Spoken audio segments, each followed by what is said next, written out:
Welcome to the Banker Lamp. Please enjoy the video.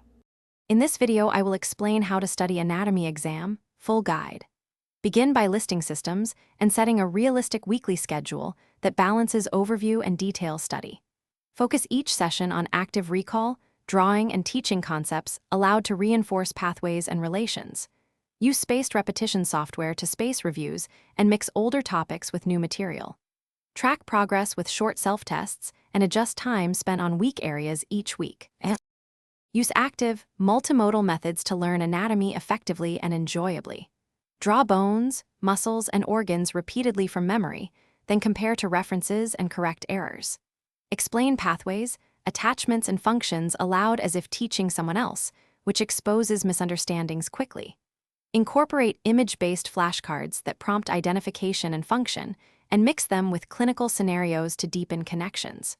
Rotate modalities so visual, verbal, and kinesthetic learning reinforce each other consistently. If this video is helping you, please subscribe and like so I can keep sharing practical study tips and guides. Quick recommendation. Bento box make meal prep easy with these leak-proof containers I use during long study weeks for convenience and fewer interruptions.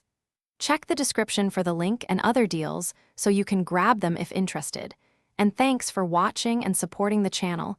Now let's get back to the video. Simulate exam conditions with timed question blocks and past papers to build speed and confidence before test day.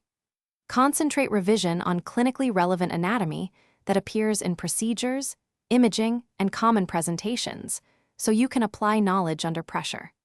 Create one-page summaries for each major region to use in the final review days and prioritize high-error areas. Consistent short practice sessions beat cramming when it comes to long-term recall and exam performance. Thanks for watching. If this was helpful, leave a like and consider subscribing. See you next time.